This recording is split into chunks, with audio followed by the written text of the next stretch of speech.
Hello, and welcome to Movie Pod, a Reclaimed Cinema podcast. I'm your host, Brian Wishart. For the year anniversary of Movie Pod, this can be the celebratory episode of the podcast. So I'm bringing back Kevin to talk about probably one of both of our favorite movies, Blade Runner, directed by Ridley Scott. This is a movie that is one of the reasons why I want to pick this format for the podcast of Reclaimed Cinema, because this is a movie that got a very mixed to negative reception when it came out. It had a theatrical cut that is different enough from the cut that everyone sees today, featuring narration that Harrison Ford may or may not have done under duress. But it is one of the most influential science fiction movies ever made. That's influenced video games, TV, movies, absolutely everything. And it's Blade Runner. It's one of the all-time classic movies. How's it going, Kevin?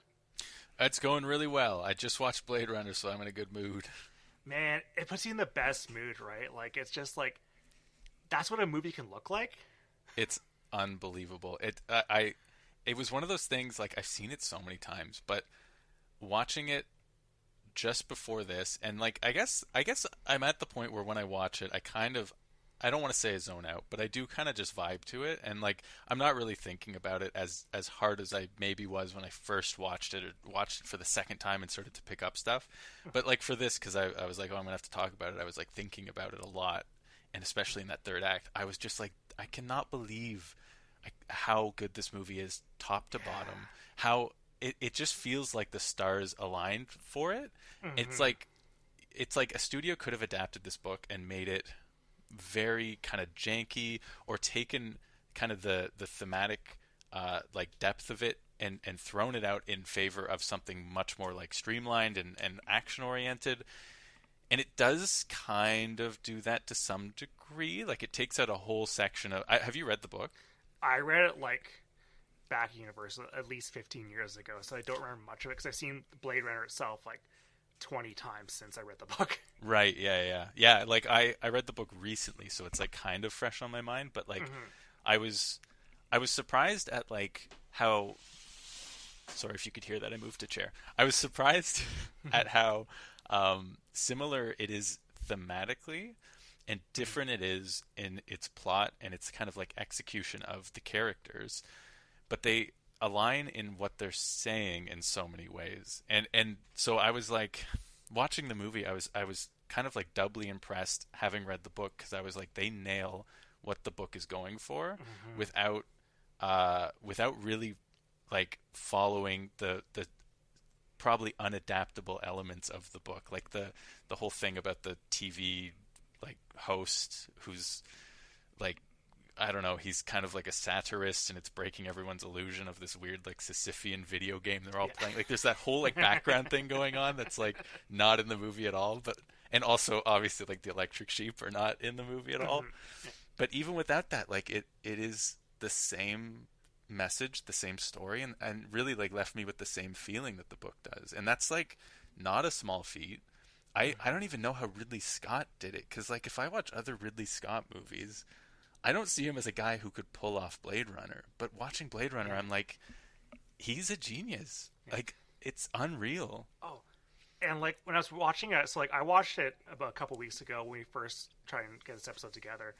But I rewatched it, the theatrical cut, like a week ago. Then I watched the final cut again today, just to refresh myself, because it's been a while.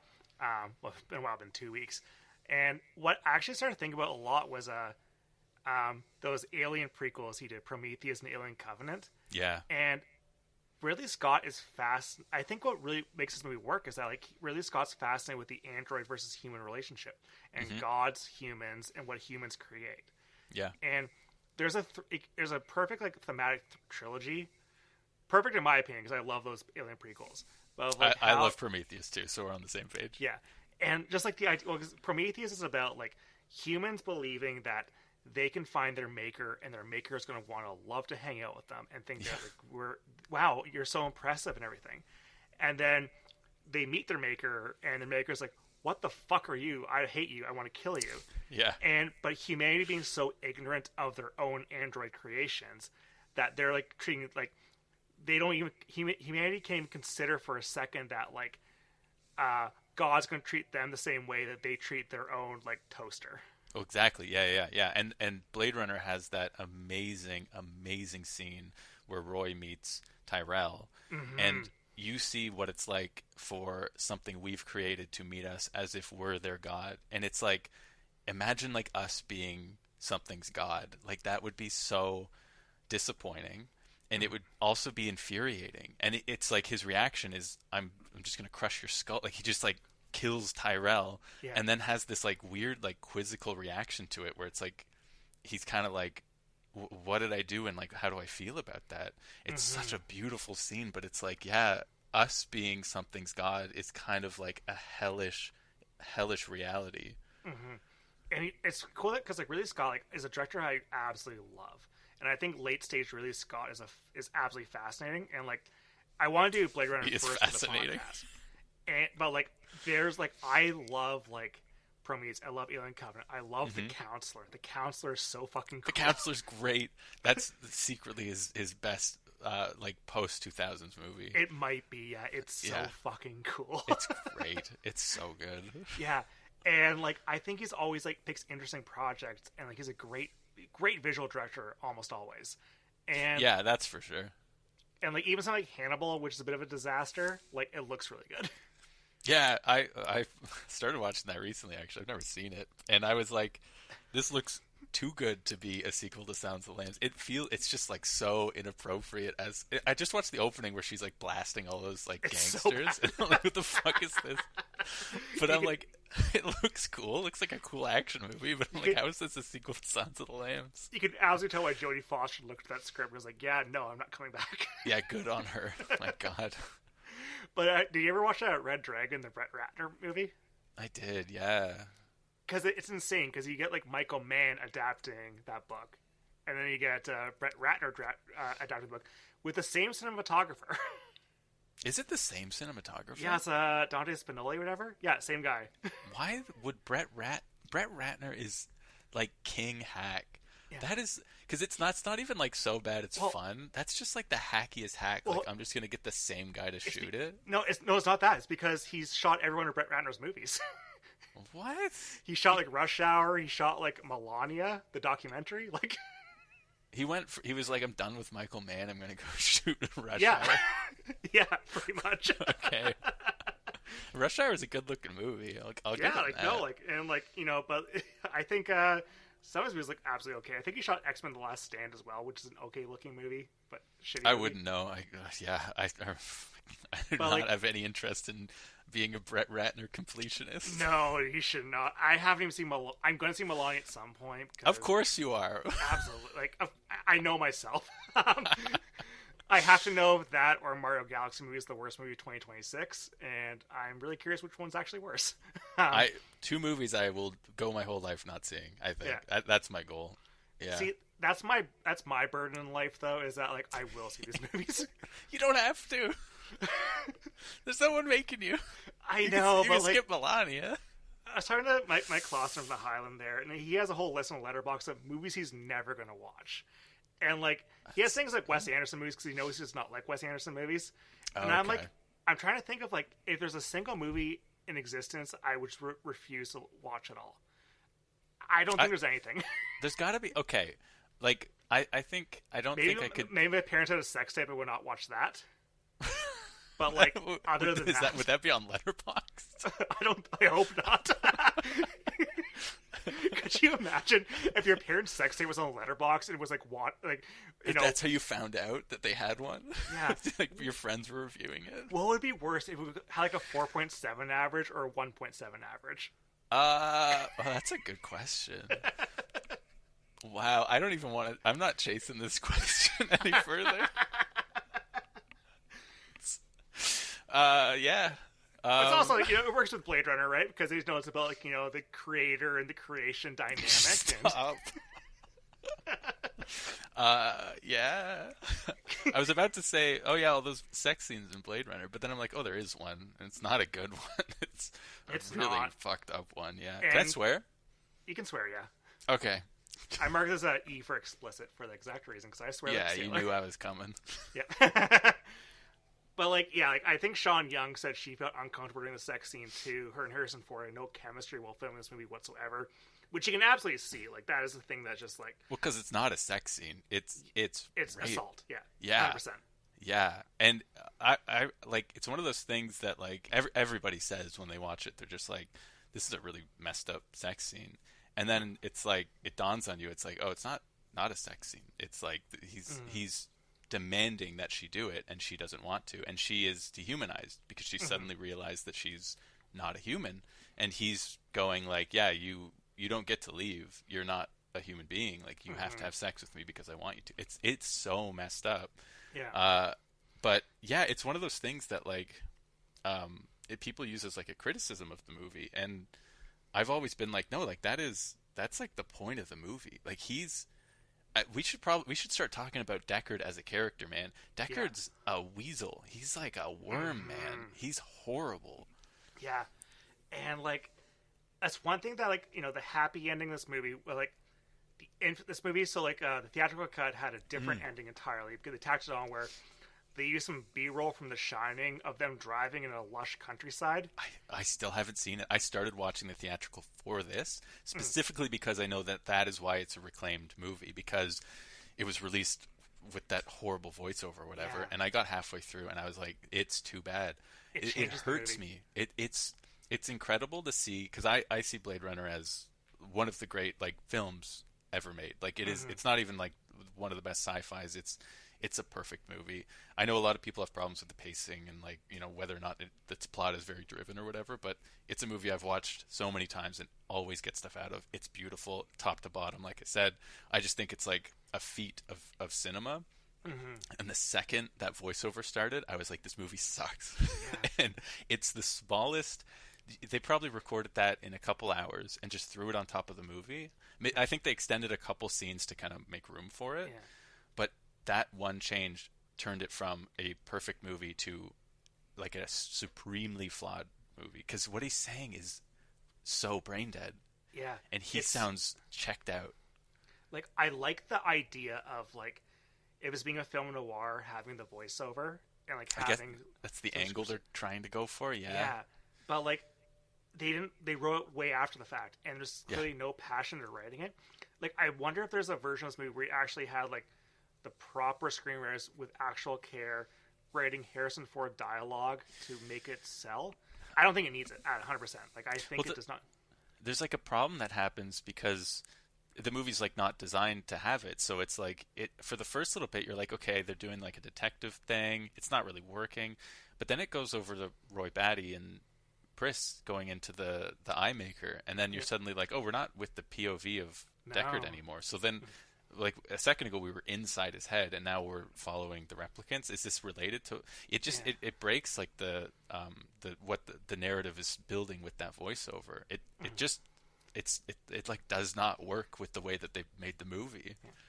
And yeah, like this movie kind of does a reverse Barry Lyndon, where in Barry Lyndon they told Ryan O'Neal that he'd be doing the voiceover. Is that for real? Yeah. Good call, Stanley Kubrick, not letting him do that. Yeah, so like when Ryan O'Neal's acting, he's thinking like, okay, well later on I'll be doing some voiceover with it. And then like they watched the dailies, and Kubrick was like, he's not doing it. No. And they got a different guy to do the narration, which is just shitting on Barry Lyndon the whole time. So good. That is so funny. That is one of the best movies ever made. It's so good. Oh yeah, absolutely. That is like, I called this a feat of cinema. So is Barry Lyndon, absolutely, and so is 2001. I mean, yeah, this is like Ridley Scott kind of ascending to the heights of the greatest like filmmakers ever. And like I said, I don't think there's another movie in his catalog that even comes close. Even though I love Alien, like I don't think Ridley Scott touches Blade Runner. I don't even think he could if he took the same amount of drugs and like had the same like production behind him. He frequently does have the same caliber of production behind him, and I don't think he can ever touch Blade Runner again. I'm tossed. I keep tossing and turning. If like, do I like Alien more or Blade Runner more? And like, I think that Blade Runner is just such a more complete movie. I think there's just, and I'm not knocking Alien because Alien's also I think like near perfect and an amazing original movie, but there's just so much more to like plunge into in Blade Runner, and I just think that like you can't beat like a Philip K. Dick written like source. It's so rich. There's so much going on there. It's the idea of a replicant showing a human how to be human is so beautiful, and it's just something that like Yeah, I don't think, even though Alien is a great movie, nothing is as like transcendent as that moment in Blade Runner. I think this is like a lot more of a complicated movie than Alien is. Yes, Like, yeah, which yeah. like I love. Like we're talking about two of my like top like 15 movies ever, so it's kind of Yeah. hard to like really like you know, I'm not shitting on one or the other because these are two absolute masterpieces. Yeah. But like what Blade Runner like does so well is that like it's like it makes you question a lot. Like there's the endless debate like is Deckard a replicant or not? Should we get into it? I'm prepared for that debate. I have an answer, but keep going. Sorry. Yeah, it has the endless debate in which says Alien does not. Alien's pretty much like on its face what it is. It is a criticism of like corporate stuff, which like Blade Runner does as well. It's a fascinating little like has like interesting turn on the slasher movie, incredible production design. Like, Yeah. but also like this has incredible production design too. It's like this is one of the best. I bought the 4K for this episode, and holy fuck, Oh, is this, isn't it beautiful? like Oh my my jaw God. dropped. Yeah. I switched over to the 4K halfway, so I caught just like it was basically from when he executes who's the stripper replicant? What's her name again? Oh, Joanna Cassidy's character. Zora? Yeah, Zora. Yeah. Yeah, like from that point on, and like there's the shots in the street when he's running, and he's like he looks in the cab, and there's like a woman with like an old like 1800s frock for some reason. It's just like there's this like cacophony of all these like cultural like stereotypes just like moving like the ocean around him, and it's just like in with the 4K, like I don't know it. I think because I was watching the Blu-ray too, and I think the Blu-ray, the version I was watching, it's like really cleaned up, and it looks really sharp, and it's very pretty. But watching like the 4K where they just scan like the film negative, it seems, where you can see like the film grain and everything's it has a bit more like of a soft like filmic look to it, and you see like just the richness of like the color that I don't even know how they did it. Like I can't even think of a movie from that era that looks like Blade Runner or that has the like depth of the image of it. Yeah. It's so many scenes just pop in my head when I start thinking about how good it looks. Well, this is an incredible year for sci-fi too, because all in the same summer you have The Thing, Blade Runner, E.T., Star Trek: Wrath of Khan. Oh man, I'm about to watch Wrath of Khan. I haven't seen it yet. Oh my! All right, yeah. Like your partner was messaging me about motion picture, and just like all like good movie blew her away because like it's like the reputation of the motion picture inevitable episode for this podcast. I love that movie. Yeah, and that is one like it just like those movies just look incredible. And but Wrath of Khan, I love Star Trek. I've like watched every single Star Trek episode. Wrath of Khan's my favorite Star Trek story. Okay, I'm excited.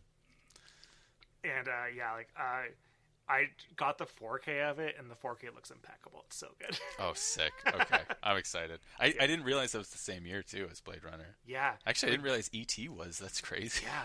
It's insane. Like I think I gotta double check the weekends here. Was this the same weekend as? It wasn't the same weekend, but like okay, so we're talking this is June of 1982.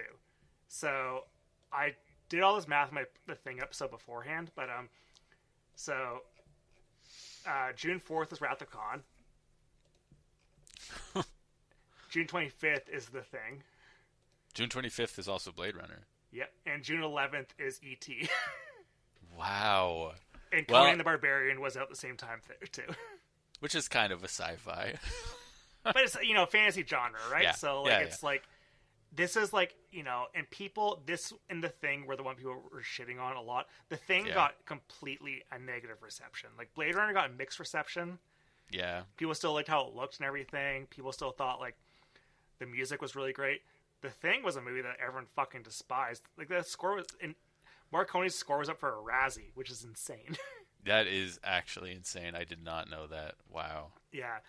And, like, Wrath of Khan, like, it's a hit, too, because, like, it's actually a Star Trek movie people liked, and, like... Yeah. But then E.T. was the highest grossing movie of all time, like, that month. That's crazy. Like, this is, like, an insane era, an insane month. It's probably... I cannot think of a single other, probably a month in American box office, North American box office, where you have this many movies are considered all-time classics. That changed the landscape of cinema. Like E.T. definitely changed. You just made me think, like, if Blade Runner hadn't been made before E.T., it wouldn't have been made probably. Because Blade Runner, I feel like the only reason it got made is like it probably was still that he was riding the high of Alien, but it was still in like the era of like people want like freaky Star Wars sci-fi. So there's probably so much money just going towards like, it's a big like extravagant sci-fi movie. Cool, it's going to be like a Star Wars success. And then Ridley Scott makes Blade Runner with that kind of like blank check. But like, yeah, like after this did not do so well, I don't think it bombed, but I don't think it like made the money they were hoping it would. It didn't make its budget back at all. That's sad. Yeah. And then E.T. makes whatever $1 million. Yeah, I bet like after that they would have not greenlit another sci-fi like this. That's probably why there isn't another movie like Blade Runner. Because after like Star Wars and E.T., you're seeing 4 quadrant sci-fi movies, right? Like you're not doing the more like sophisticated like this is like it's crazy to have like a film noir. Like it's such a 1950s feeling movie. Like they're considering like was it Ray Milland they're considering for Deckard at one point? Like, oh really? Yeah, I think so. Was it him or let me check my notes here. Robert Mitchum they were considering Robert Mitchum, who's like pretty old at this point in time, but like you can see Deckard being an old man in this movie. The version of Deckard is his name Deckard in the book? Yes. The version of Deckard in the book is Robert Mitchum, 100%. But it's like a younger Robert Mitchum. Like in my mind, I'm like, that is who I was picturing for sure. But I can't see anybody. The thing about like Blade Runner the movie is like the book is very film noir because it was like written in the 60s, which is a little bit closer to the 50s. But like that was more of like a cultural, like a recent kind of cultural movement, so it felt a little more like maybe contemporary. I don't know, I'm kind of reading into it a bit, but like Blade Runner feels like it is updated to the 80s. Like they turned the one android that's was like an opera singer in the book, she's like a stripper in Blade Runner. They do the whole thing with like the kind of like international like it feels like every single like country in the world like immigrated to Los Angeles, and it implies that like the rest of the world is like not habitable. Everybody's coming to LA. But it does all these things that feel very like 1980s. You know, that's how they were seeing the kind of like, you know, future of cities. And then in the book, it's a lot more kind of like reserved, and you know, there's less people. It feels a little more like suburban almost. Like it's very very different. I don't remember why I started saying all that, but whatever. Like the difference in eras too, because like this is clearly indebted to Fritz Lang's Metropolis. Yeah, visually for sure. Absolutely, and like that movie, what year is that? Is that the 20s? Yeah, right. Yeah. So like this one feels updated to the computer era. Yeah, and the way that a movie Metropolis cannot be about computers per se. It has robots. It talks about like class, underclass, and has like the giant like corporate tower in the middle of the city, and the people rising up like against it in their own ways. Yeah, but, like this movie almost feels like, as we moved into the computer age, timeless because of like, you know, how like, and this movie is very analog too, because it has like, you know, the computers are jank here. It has the physical photographs, like it's and which it's feels so cool. Like the way him scanning that photo is like one of the coolest scenes. Oh, it goes on for so long, but it's so awesome. You could tell they were just like, this rules. Like they were cooking with this like TV setup. Yeah. They just shot the hell out of that. That could have been a quick scene. No, like just sit in it. It's so cool. And back to this whole June of 1982 thing, the first ever full CGI scene in a movie was in Star Trek Wrath of Khan. Is that for real? Yeah. There's one sequence where they're looking at how like the one device like terraforms a planet, and that whole sequence as they're looking upon a computer is entirely in CGI, which is the first time they ever did that in a movie. So like 1982 is a complete dividing point when it comes to technology and how movies are made as well. What an incredible year. What an incredible month of any year of movies. Yeah. Man. But also, like, it's funny because, like, the Blade Runner that we love is not the Blade Runner that people saw. No. Yeah. Shockingly, like, compromised version of what I love, you know, of the version of the film that I love. Yeah. And, like, it got its shooters pretty quickly on home video. And the next several decades, there was, like, a lot of people like, oh, like, this movie that I didn't see in the theaters because it was bad. It was actually pretty good. And like the director's cut, I think came out like early 2000s with the DVD era, right? Because like as like they're trying to like. Isn't the story with the director's cut? And I could be wrong, but like there was a copy of it that was kind of floating around, and it was like in kind of the home video era, and it was like not a bootleg, but it like leaked in a kind of an early 90s way, and like so people had seen the director's cut before it got like a release, I think, unless I'm wrong, because the thing about the final cut from what I remember is, and I could be completely wrong on all this, but I thought like Ridley Scott went, okay, I'm gonna like do an official cut of that director's cut. Like that director's cut was like an unfinished draft before it got finalized, kind of thing. And that's why it kind of doesn't, like there's some jankiness to it from what I remember. It's the first version I saw. Right. Yeah. So so there was so A2 was theatrical release, and then the director's cut came in 1992, and there's also international cut as well, which was released on VHS and a Criterion Laserdisc. Sick. As the 10th anniversary edition. But Ridley Scott was not 100% involved in that version, and he goes back for the final cut, which is done in 2007, which is him actually being involved directly with how he wants the movie to be finished, and he finishes some effects too. Like the director's cut and the final cut are not that different. The final cut like has like more like complete, like, you know, some CGI is kind of, or not CGI per se, but some things are touched up, and I wonder what things are, because I just read that and I was like, oh, like there's touch-ups. I can't really think of what it is. Is it like scenic stuff? The one thing like I instantly like, because the Highland, they play Blade Runner 35mm. It's the director's cut. Oh, and cool. The one thing you can instantly pick up on is the opening sequence where they, like, you know, there's like the shot over the industrial like hellscape with the fire from like the industrial plants going up in the sky there. The reflection of the fire in the eye is different. Oh, interesting. So that's the quickest you can tell you're watching the two different versions. Okay. Because I remember, the first time I saw it, I remember the fire looking like kind of fake. And in the way where it's like, of course, there's a movie from the 80s, and you just go like, that's the best they could do. Yeah. But the one I just watched, the fire looked pretty real. So I was like, am I just misremembering? But maybe it's just an unfinished, quote-unquote effect. And honestly, like, usually I'm all for like keeping the effects back to the specific era it is.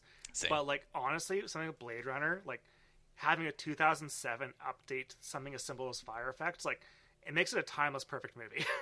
It's unobtrusive. He's not changing. And what you said about like it's not that different from the director's cut.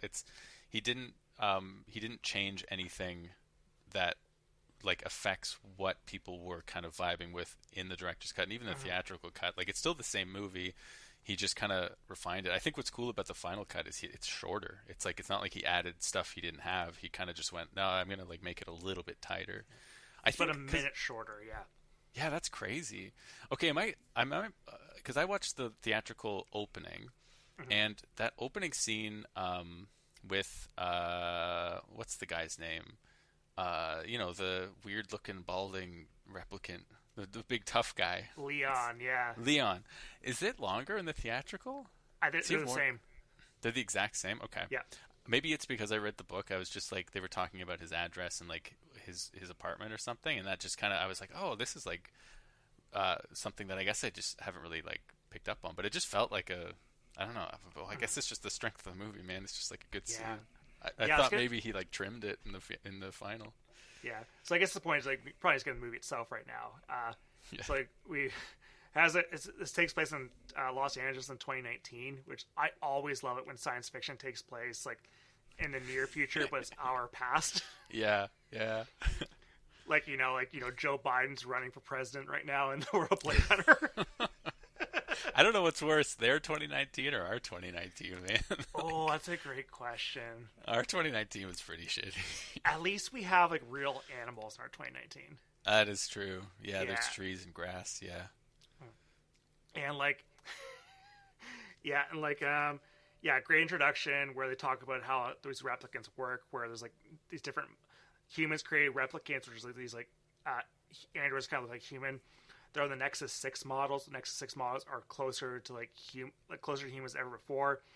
A bunch of them have escaped one of the off-world colonies and killed a bunch of people, and now they're returned to Earth.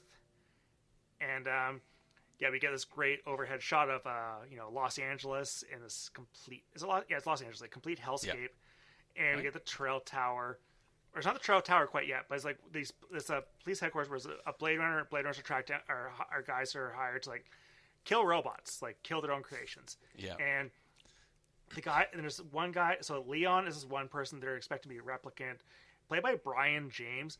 Okay, this guy's name is Brian, but it's spelled Brion. Are you mad about that? I'm just kind of baffled by it. Of course, this guy's a replicant, right? Like his name is like spelled like that. Like the actor's a replicant. Yeah, that's what you're saying? Yeah, of course. It's just his name is just not a Brian how I'm used to how it seems spelled. Yeah, Brian. You should change your name, man. You should make it Brian. Well, I'm gonna change it to Byron because of our friend Andy calling me that by mistake once, and now he's stuck in our friend group. If I knew a guy whose name was spelled Brian, I would call him Brian all the time. Absolutely. I would never call him Brian. Why would you, right? Like, no, he's Brian. It'd be disrespectful to his parents. Yeah. Like, if your name was Kevon, I'd call you Kevon. Yeah. And I would probably hate it. Yeah. It's like, can you imagine? Like, I wonder how many people just, like, change their, like, first name to, like, just one letter. Because they hate like what it's called. Like I feel like that's probably common. That's probably more common than you think. It would have to happen, right? Because if I was named Brian, if I turned 18, I'd change it to Brian, like easily. Oh yeah. Unless you were like you had a point of pride about it. You're like, no, I'm Brian. Yeah. I'm different. My name is Brian Wishart the Fifth. It's a proud lineage. If you gotta name your kid Brian. Yeah. So they're like, why did you name me this? Your name is the normal version. Your son Junior, your little BJ. Like, no, it's different. It's Brian, not Brian. That's not gonna, because I can never name my son Brian Junior because he was called BJ, right? So like. Oh, interesting. Yeah, but I call him Brian. The name is like. I feel like once you get to like the third, so like Brian Wishart the third, like that's prestigious, right? But yeah. that second kid's gonna fucking have a brutal middle school experience, right? Yeah. Hey, look at BJ over here.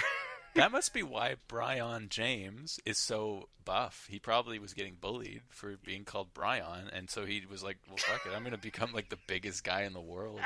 And also, like big, strong, bald guys love it. Like he's got the like it's like the awkward like it's the balding but just doesn't want to get rid of it yet, which I respect the hell out of. Oh yeah. But then he is so intimidating. Like when he's holding Deckard. Am I getting ahead? I'm jumping ahead. That's whatever. Fine, yeah. When he's holding Deckard and he's doing like the slap thing where he's like wake up, time to die. It's so like weirdly like playful, and it's just the attitude of like, I can just toy with you until I kill you because you will never get the upper hand on me because you're just like powerless. It's so intimidating. It's so sick. Because the sequence that happens here with the one player holding like doing the Voight comp test, which is just like they ask like 50 questions kind of thing. They like scan your retina to look for changes in like your blood vessels and like whatever your eyes like spitting out or whatever. Right, which is a brilliant idea from K. Dick, where it's like you can simulate a human up to the point of empathy. You cannot make these things feel empathy because that is like almost an unknowable part of the human soul, which is such a beautiful detail. Yeah. And I know you don't really like the sequel Blade Runner 2049 a lot. No, because it's not good. Yeah. But go on. No, it's good. It's fine. Yeah. See, I if you're going to make a Blade Runner sequel, it's probably the best it could possibly be. Like, you get Roger Deakins to shoot it. Villeneuve's a great director. And the one thing I like with the movie a lot, I don't really like the legacy sequel stuff in that movie a ton. Like, I don't think you need Harrison Ford in that movie whatsoever. No. But the one thing I like is the empathy angle. It's like, how awful would it be to teach these robots how to love and the way to control them? Because like Ryan Gosling and Ana de Armas' relationship is, I think it's absolutely fascinating. That is the best part of the movie. Yeah, I like the fact that these robots that we realize that you need to give these robots some feeling, some empathy, or else they will try and kill their masters. Right. And you're teaching a robot how to feel pain. Right. And it's just like, I feel the solution is just to make less robots. Yeah. Oh, like downgrade a little bit. The thing that's so like plainly evil about the Tyrell Corporation, which I think is the part that is aged the best about this movie, is so it's like these Blade Runners, they catch replicants by doing this empathy test, and like it's kind of like it's a very complicated, long process, but it seems like it has a high success rate because it's like they can't get the empathy right, but the company is dead set on subverting that test. They want to beat that test, and he is so proud that he's beat the test. But then you go like, that's just dangerous. You don't need them to be able to pass the test. Like, you're just doing that out of like almost like greed and power. But then it's like, okay, I don't want to get into AI because you know my thoughts on AI and everything. And everybody talks about it. I don't want to whatever. But like we're living in the end of Oak Street trailer, the promotion there really makes you want to see the movie. Yeah, I cannot believe that. Oh my god, that is so insane. We are living in a hell right now, man. We are entering the worst version of 2026. Yeah, we got it worse than Blade Runner, man. Yeah. But like they're not like in the world of Blade Runner, the first movie. You're not getting an AI remake of the Clint Howard classic Ice Cream Man by Eli Roth. You're right. They don't have that in this movie, so they win. They got the better universe. That's right. But it's like, okay, so like this technology, it's stupid and like everybody thinks it's magic and whatever, and it's not, but it's trying to simulate like humanity to some degree, and it's whatever. It's doing a good enough job that it's causing people to go into psychosis and talk to it as if it's a real thing talking back. But the thing about it that's like so similar to like the motivations of the Tyrell Corporation is like it is so plainly dangerous, like AI, that whatever this technology is that they're building, it's so plainly dangerous and can be used for evil, and that potential for it to be evil is making the stock value go higher. So there are all these things happening where it's like, oh, it went rogue and it like hacked this thing like without anyone, whatever. That's all stuff to just like pump up the stock. It's like it's more valuable if it has danger to it, if it is like something that is hazardous to humanity. And that's what like Tyrell is doing with these replicants. He's like, I'm going to make them so they can never detect them in society. There's no benefit to that. It's just that this will make them the best replicants that any company has made, because it's like they can be like, yeah, even the cops can't detect them. Like that's a psychotic motivation, but that is what a corporation does. That's how they work. Well, the one thing they try to do is like, I think it's like both female models of replicants are pleasure models, right? Yeah. So they're for sex purposes. They're for seduction. They're people want to fuck robots. Yeah. So that's the one situation where like, okay, well, we can have like, you know, you don't want to fuck C-3PO, right? But like, well, C-3PO, maybe you don't. Maybe I don't. Yeah, I'm sorry. I don't want to speak for everyone listening right now, but like, C-3PO can do his task and everything like that. But if you want to have someone who wants to fuck C-3PO, you can be like, what if we gave him like a robot vagina? What if we gave him like big ass robot honkers? Like, put a wig on him. Like, try to make him more human.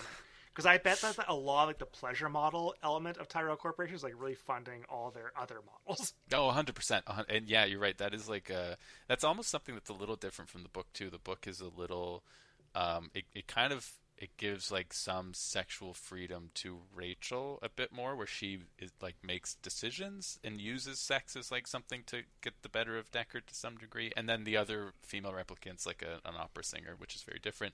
But the movie, and I give Ridley Scott the benefit of the doubt because I think he is like somebody with like a feminist bone in him. 100%, yeah. I think he's reacting to exactly what you said. He knows that like in a patriarchal like capitalist society, a company would be making all the female robots sex bots, and we're seeing that with AI right now. Like that's just absolutely the motivation of a company. It's like, oh yeah, we can make a hell of a lot of money making like sex robots for perverts and freaks and stuff, and then you give them enough consciousness that they, you know, want freedom. Like it's so messed up that they are trying to like break free, that they're literal slaves.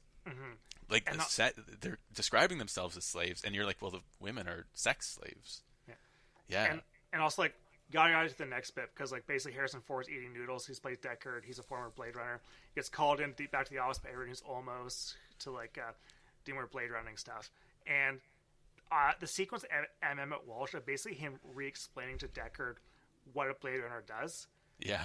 And it's just like Emmett Walsh, the way he sells it is just like defeated, but he's also just like, it's a lot of people I've read, like people think that he's a replicant because like the way Emmett Walsh is describing how a replicant works is like almost like a complete newbie, as if Harrison Ford's never done this before.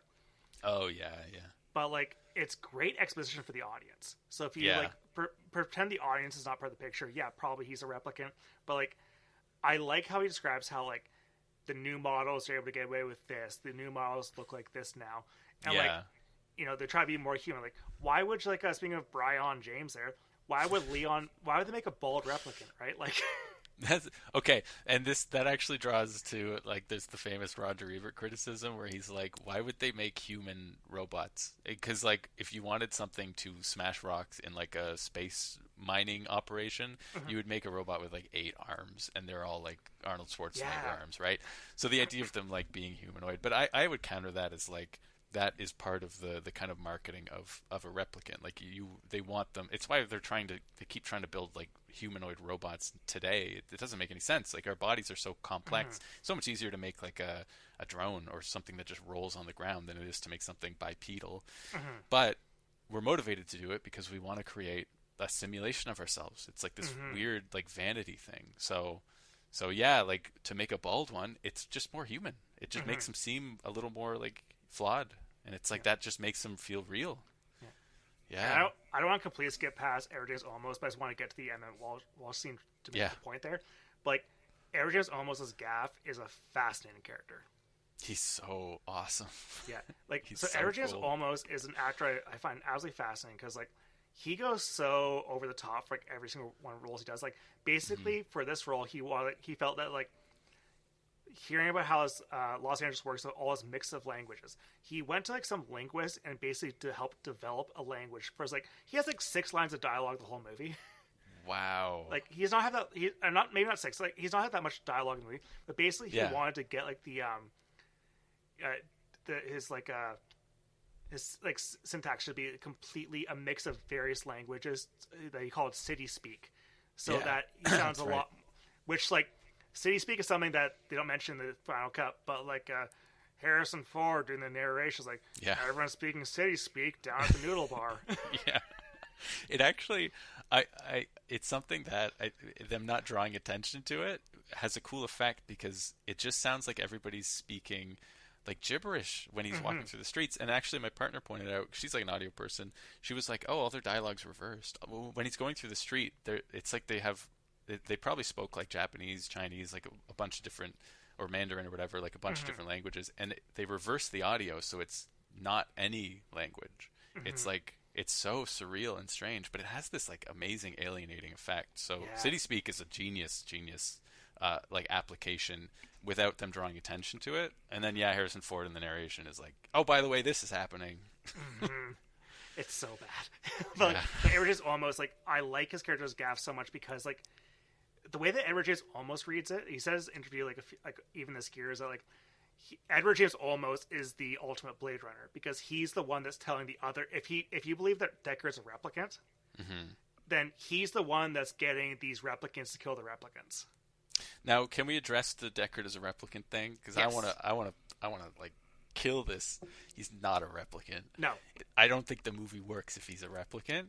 They didn't intend for him to be a replicant, and the whole point of him having similarities to replicants is to emphasize the point that there is not much of a difference, that people have become so dehumanized in this world that these simulated people are approaching a higher form of humanity, of human characteristic than people are capable of anymore. And that's the point of Deckard. He is a soulless human. He is a person who has no consciousness, and he maybe gets a little hint of it in the end when he says he loves Rachel, but he's so unaware of how inhuman he is. Even though he's been thinking of replicants as subhuman, they show him like, no, like we have what you've lost.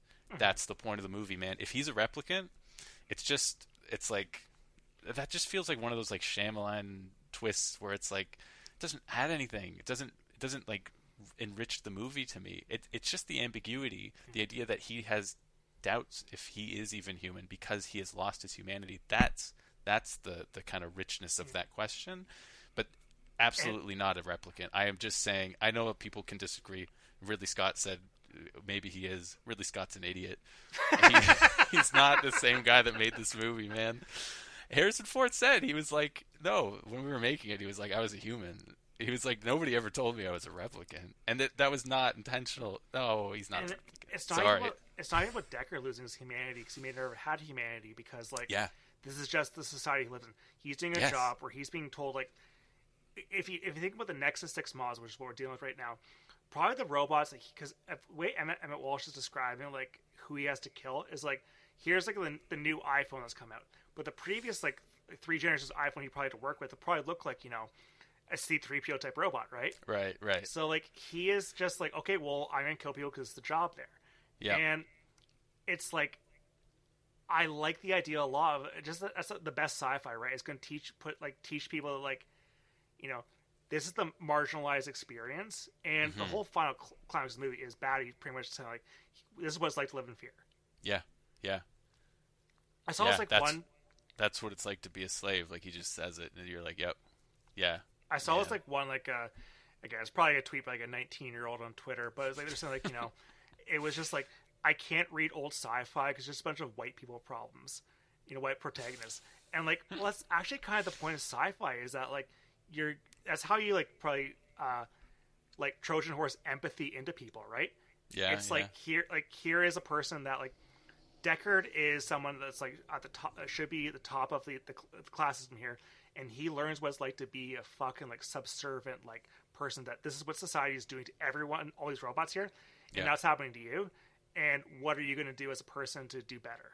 Yeah, and I don't even know if he comes up with a solution in the end, but he's terrified at the end. I love the ending so much because he's just like, he has the gun. He's going around corners. He's just like, he can't go around any corner, even leave his own apartment, without being terrified. Yeah. And again, like, when he goes to Rachel and finds, he thinks she's dead right away, and then finds out she's not, and then he goes like, do you love me?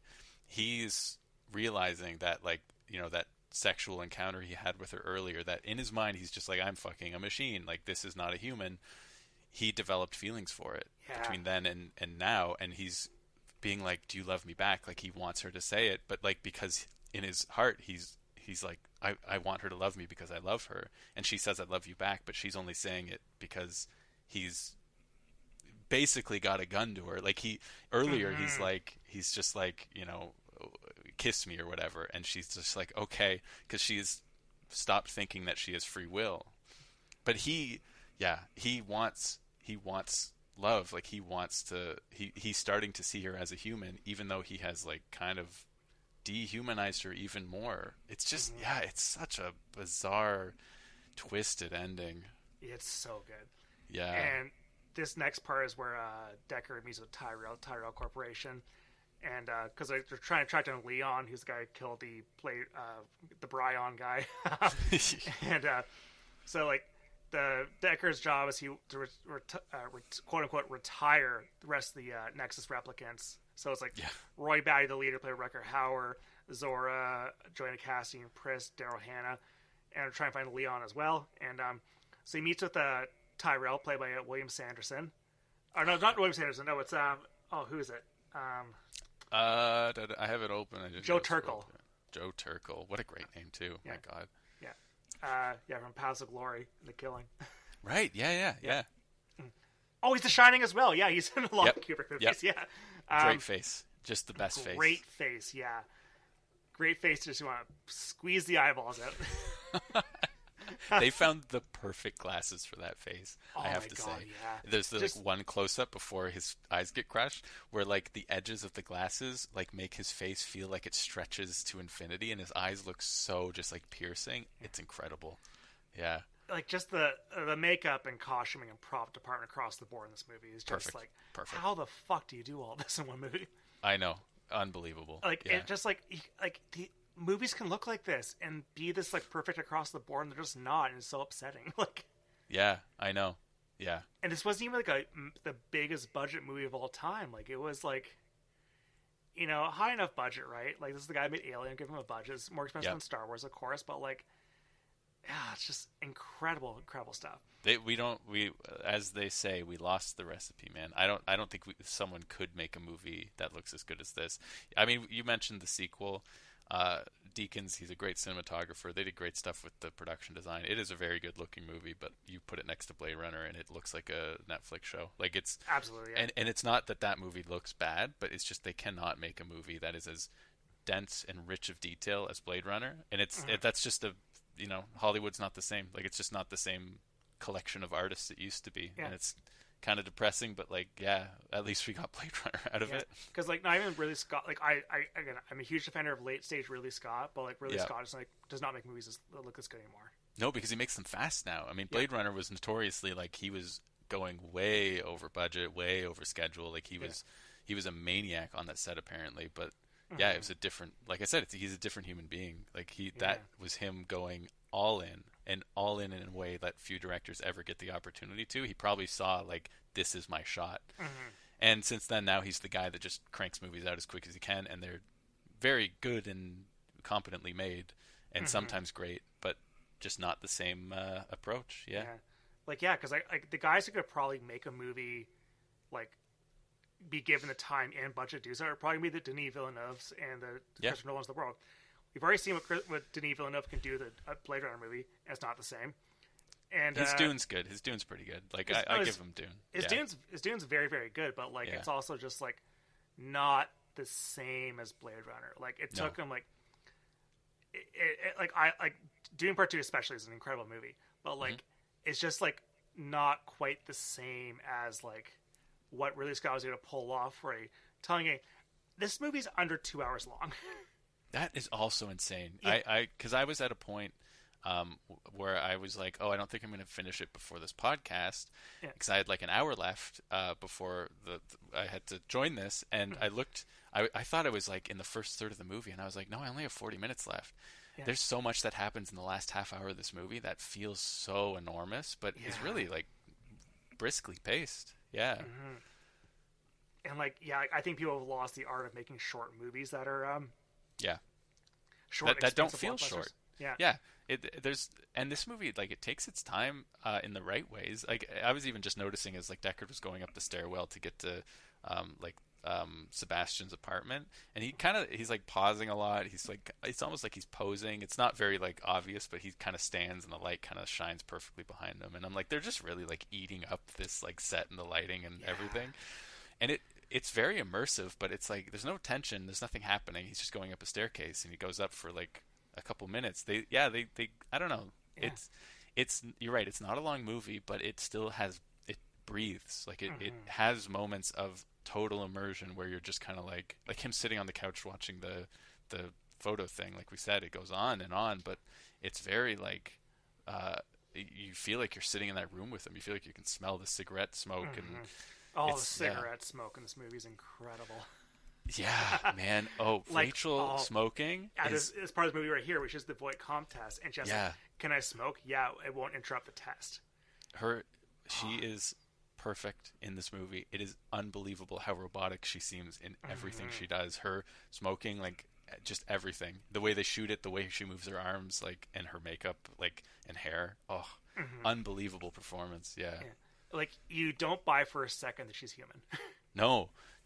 It's great, but like she's also like the most human model they've made yet, according to Tyrell. Like, because she can escape the test, she's able to, he's able to do the test and not be able to identify her as a replicant.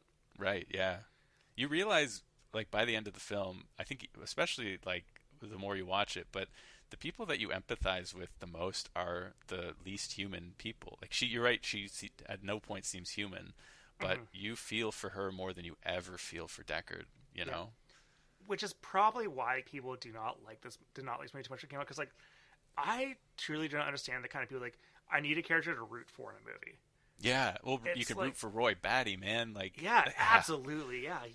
He's the victim, right? He has, like, 4 years left. He has, like, a maximum 4-year lifespan, and he wants to, like, meet his maker to ask for more because, like, he just likes life a lot. He's doing nothing wrong. Sorry, like you get built to be a slave in a hellish society like that. Fight your way out. He is absolutely the protagonist of the movie, even though he's not posed as the protagonist. And you're right, that is like a common criticism of this movie, that like, the protagonist is kind of a shitty guy, but it's like, okay, just have you ever seen a film noir before? Yeah, exactly. Yeah, absolutely. But also look at your antagonist in the movie. It's a guy fighting for his life. Like you have to break the conditioning of like a movie puts the best guy in the forefront. This isn't that kind of movie. Like the guy that you're rooting for is in the background. He's the guy being hunted. Yeah. He's the enemy of the shitty guy you're following the whole time. I think it's brilliant, but it's a lot of people trip up on like the, oh, I don't like Harrison Ford in this movie, so it's not good. It's which is like, I don't know, grow up. Like, kind of. I mean, truly, yes. like, I don't Sorry, like. this is demanding a little bit more of you, but it's not like rocket science. I don't know. Yeah, like you see with like horror movies, like Obsession broke people's brains too because like, like the protagonist is unlikable. Like, yeah, that's the point. Like, yeah, well, yeah, very common, and also it's like, I don't know, man. Like, movies should be allowed to have flawed people at the center of them. There doesn't need to be a beacon of light. It's like people are flawed and people have like, wrinkles and cracks and horrible stuff about them. And I just hate the idea of like, yeah, the main guy has to be good. It's like, no, I don't know. Yeah, like, so that's never been a problem for me. Unless you're reading like a 12-year-old young adult novel, like that's where like you should be considering that. That's the last thing you should be considering that when you're reading a book as like a preteen. Like, it's dumb. But but yeah. Sorry, so, I'm sorry if any of that. It probably sounded like a snob there, but no, we should be snobs, right? Because like, it's like, I don't know, like the biggest movie, like that new Spider-Man movie, I liked it, but like it's the best looking MCU movie in a while, but it still looks like dog shit compared to this movie, and just like. Yeah. The fact that movie's 2.5 hours long and this one's under 2 hours, like, what are we doing? Like, that blows my mind. Yeah, I always think that whenever like people recommend like a show or something, where it's like, oh yeah, you have to watch for like 6 episodes, then it gets good. And I'm like, yeah, like Blade Runner's 2 hours and it's done. Mm-hmm. And in those 2 hours, I feel like I have lived an entire lifetime. Like, what do you mean I have to watch 6 hours before something gets good? I love those. Like, you don't have to do for like the new Spider-Man movie. You don't have to watch any real like. Maybe I have to watch the last Spider-Man movie. That's about it. But I love those like guys like to understand the new Spider-Man movie. You have to watch like 200 hours of MCU content, all the TV shows. I'm like, no, you don't. It's like, okay, then I won't see the movie. Like, absolutely. All right. Like, why would you want that. I'm not going to watch 2 seasons of Iron Fist to like watch a Spider movie. Like, man, yeah, yeah, that's crazy. That like, even, yeah, whatever. This is a complete package of a movie. Like, and they've announced like what? There's like the new Hunter Schafer Blade Runner 2099 show's coming out at some point. Like, yeah, sure, whatever. But like, I'm not going to comment on that, but yeah, it's going to be. Do we need more Blade Runner? Probably not. But like, no. What? Can I say my piece about the sequel? Yeah. Aside from Jared Leto just being like atrociously bad in it, he's really bad in that. I'm sorry, he's not a good actor, and I think I don't give a fuck, man. He's also a shitty human being, so it's fine to say he's not. He's the worst part. He drags that movie for me. But the other thing is like once they get to the point where it's like they're doing the legacy sequel thing with Deckard in that movie, and like they bring Rachel back for some reason, I was like, they didn't ever need to make a sequel to Blade Runner. It clearly said everything it needed to say, and I know that there's like a lot of stuff they do with the replicants in that movie that's kind of interesting, but it ends with them just like fist fighting in the rain or something, and it's like there's nothing that movie says that this movie didn't say in kind of like a breath. Like this movie has everything that you have to say about this setting, these people, this idea of the replicants, the idea of the Tyrell Corporation. Like it's all said in this movie. It never felt like it needed more or it needed to expand beyond this. It is like to me a one and done film. And Ridley Scott clearly feels the same. Like he never even entertained the idea of coming back to it. But it's funny because like Ridley Scott came back for Alien twice. Yeah, I mean, because Alien's just like whatever, you just throw Alien and something else. Like, but also, like, Alien's killing this guy. So cool about those Alien prequels is how disinterested he is in the alien itself. Yes, yeah. I mean, that is why I like Prometheus. I'm like, oh, he, like his thoughts were provoked by the idea of Alien, and I'm like, yeah, that's cool. Because every other sequel is just, what can the alien kill next? Yeah. Oh, the alien's like a dog now. And his version is like, well, what if we met God? Yeah. It's like cool. And I think Covenant's a perfect movie, except for when they had the studio mandated xenomorph scenes. I've only seen it once, and I kind of checked out because of that, and I just I haven't gone back to it. I feel like I should go back because I think you'd love it. Like that's an inevitable episode of this podcast because I think it's a 5-star like incredible movie.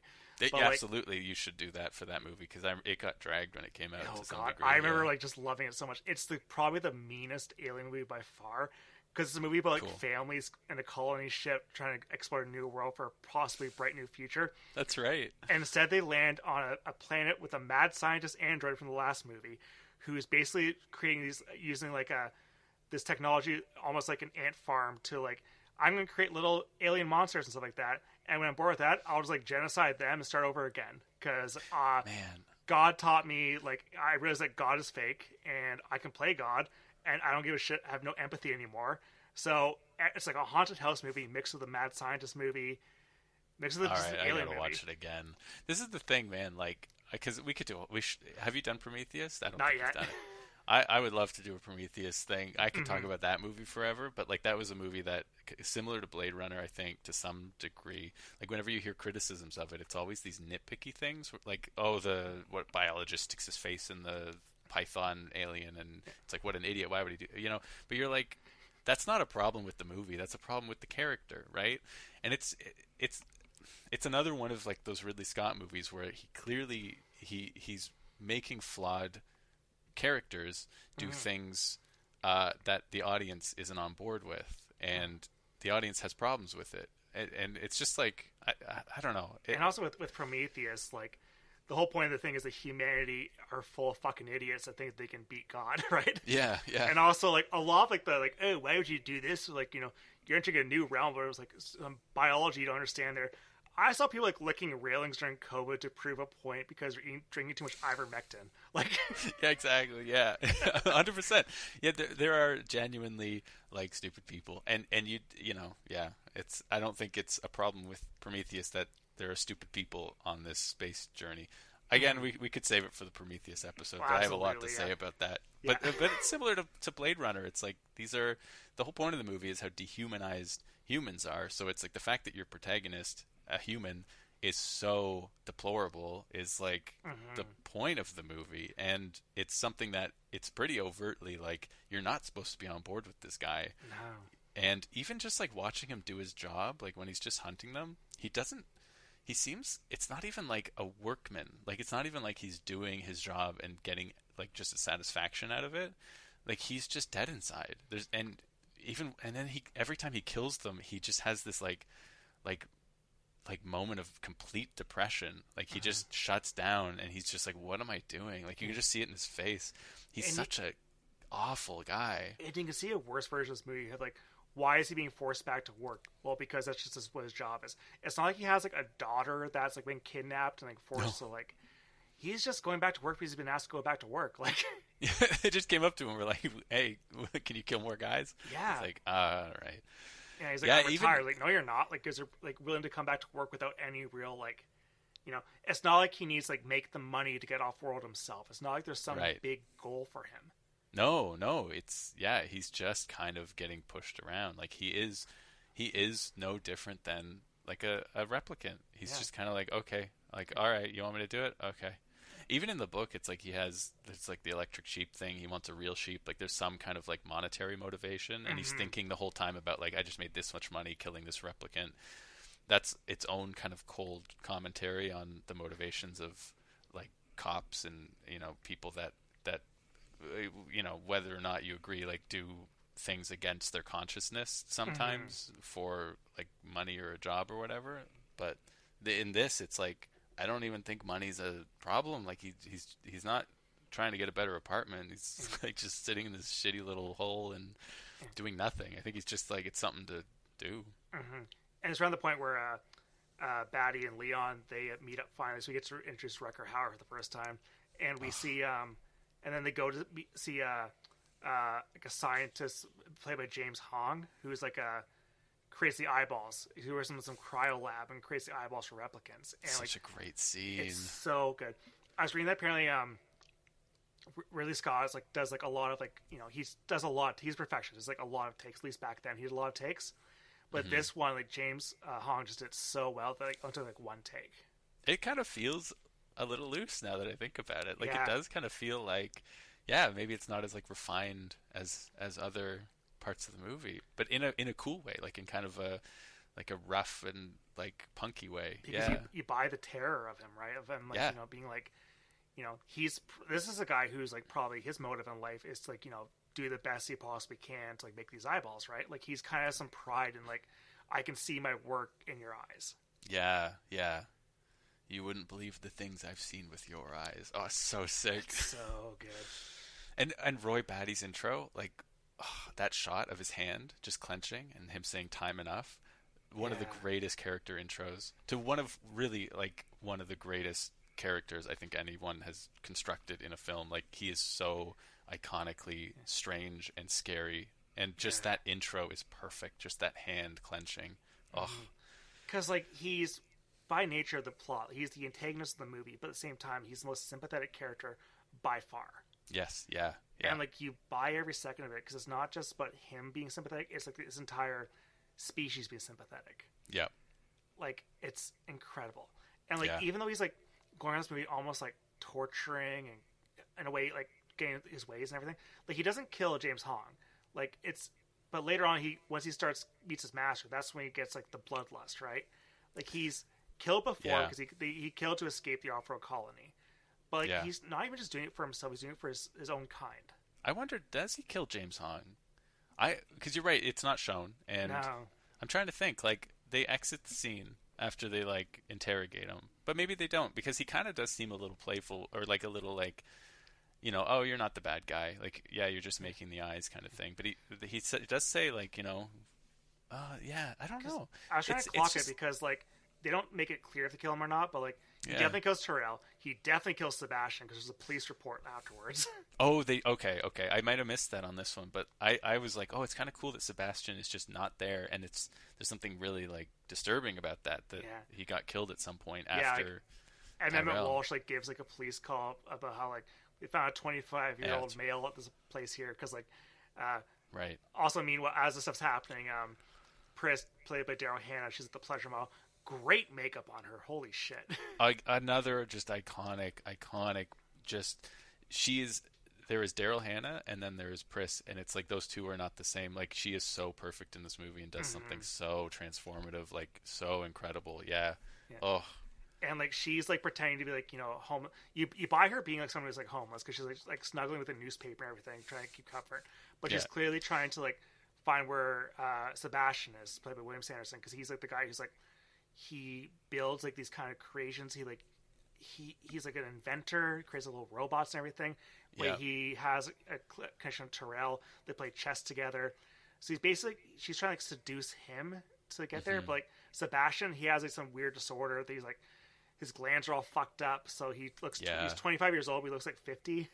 And another kind of just version of dehumanization is how, like all the healthy people get to leave and go to the off-world colony, but the disfigured and deformed people have to stay behind. And so he lives this really lonely, dejected like life, and it's because he was kind of seen as like, you're not the supreme version of a human. You stay on this dying, sick planet that we're killing.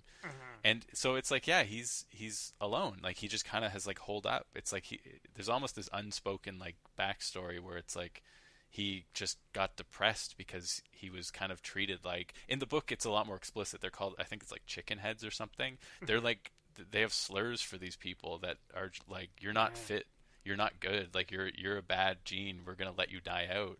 So it's like, he's kind of like excused himself from humanity a bit, and he only has one friend, and it's the guy who's like kind of exploiting him for his genius of like building replicants. It's very like sad and easy to exploit for a sex bot. Absolutely, yeah. And like also like so like Decker's also trying to find Joanna Cassie's character Zora, and like so he like finds like a snake scale from Leon's apartment, and the snake scale, he uses that great like zoom in technology to find like how does it exactly go down again? Like he finds the photo, right? He finds the photo in her in her apartment. No, it's in Leon's apartment.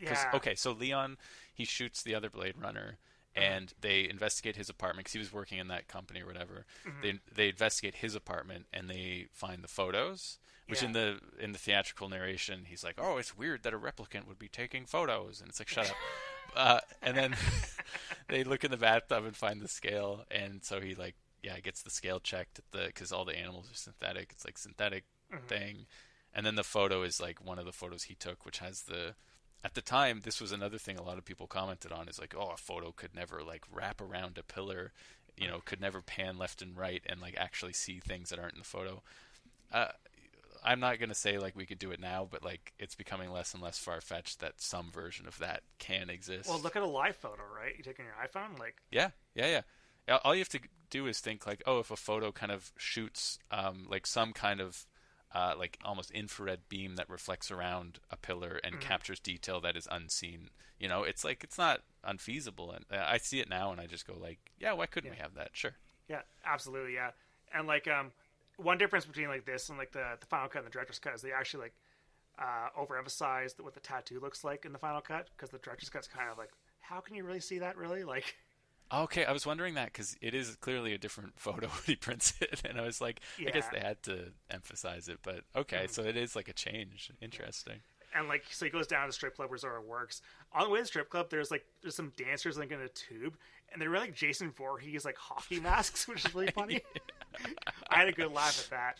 That's like a point where the art director was just like, I don't know, just throw a mask on him, like just like what do I got? A hockey mask, okay. It looks so sci-fi. It looks so it's cool. It's creepy, yeah. And specifically 80s sci-fi, right? There's like something like something you just find like the 80s big hair mixed with all these masks and stuff. Yeah. And so like at the club, like this is where Deckard's like pretty much trying to Harrison Ford's being almost like a nerdlinger. Yeah. And talking to her, like it's like the one time he really changes his voice and attitude while trying to deal with a case. Yeah. It's you see him like actually trying to do some kind of like undercover detective job, and even then he sucks at it. He's like bad. she immediately clocks him. And the guy at the bar, I love that guy at the bar who's like, buzz off.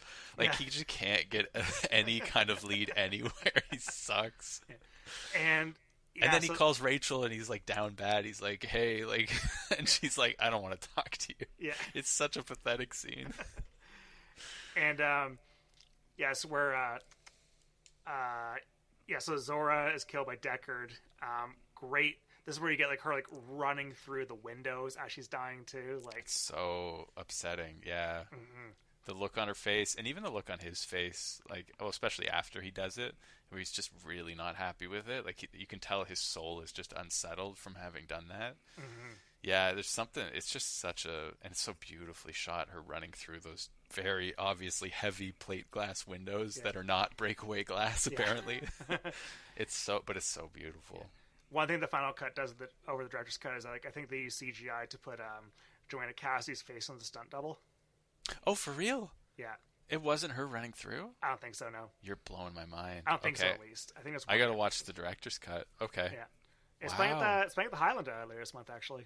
Oh, I'm seeing it. Yeah. Because, I mean, this doesn't need to be in the podcast, but my mom read the book recently and hasn't seen the movie. Loved the book. That's why I read it. And I'm like, you got to see it. And then I saw it pop up at the Highland. I'm coming down just to take my mom to that. Like, nice. Yeah, I'll be there for sure. But yeah, I'll cut this bit out. But yeah, I'm absolutely going to the screening for sure. Yeah. Oh my God. I can't wait. Yeah. I think it's at the final cut though. Director's cut. For real? I'm pretty sure because they played this print last year, and it was the director's cut. It's the final cut. Holy shit. Yeah. Oh fuck yeah! Because they played Final Cut 35. They played the director's cut last year. I thought it was the version we had. The first time I saw Blade Runner in theaters was at the Highland, and it was probably when the final cut was coming around, and I'm pretty sure it was a 35. So I'm like, there are 35 mils of the final cut, and that was one of the most like transformative cinematic experiences I've ever had is seeing Blade Runner in a theater, and just kind of it dawning on me like, oh, I think this movie is like special. Like it is not just a movie I really like. It's like this movie is it's a kind of magic. Like it is what a movie can achieve. It's like the top of the top to me. Yeah. Seeing it on 35, the final cut at the Highland, Shout out to the Highland. I love Yeah. the Highland, man. Yeah. I can't wait to go back. So yeah, double checking this. Highland's playing it August 28th at 9 p.m. and September 2nd at 7 p.m. Probably going to do September 2nd. Yeah. Yeah. Is that a Wednesday? I think it is, yeah. I think, well, I mean, again, this doesn't have to be the podcast. My mom doesn't like going to late shows, and I can't remember. I think that one is not a late show or something. It seemed like it worked better. Yes, I don't know. September 2nd is a Wednesday, yeah. What time is it? 6:30? 7. 7? Okay, that's not bad. Oh, yeah. Yeah. But, yeah, definitely stoked for that. And, yeah, so then Decker runs into Leon. There's a confrontation there. Rachel saves Decker by killing Leon. And this is where you get the sex scene, right? Or quote unquote sex scene, the sexual assault, the rape scene. It is horrifying, yeah. Yeah. And then Decker now leaves to like find the rest of the replicants. And so Pris and Batty, they take Sebastian to Tyrell. They basically because Tyrell and Sebastian are doing like a chess game together. It's so funny that like the height of like, oh, like what if AI is as smart as a person? It's always like, can they beat a person at chess? Like 2001 does it, this does it. It's like, yeah, of course a computer can beat a person at chess. It's not that they could. To be fair though, I'm pretty sure I could win a chess game against ChatGPT. You should try. Honestly, I would love to see that because I don't trust ChatGPT to be good I guarantee at that. I'd be like, not that I've used like it. knight to c3, and it'd be like, actually, knights don't live in c3. They don't have c3 vertebrae at all. Like, if you want to find more information about horses and knights, you can go to this website here. Like, it's such a like suck up machine. It would probably be like, very good move, I concede. Like, it would probably just give up. Yeah. Isn't the whole point of this stupid like chatbot thing that it just tells people how smart and good they are all the time? Which is like, scary because like people use it for mental health advice too.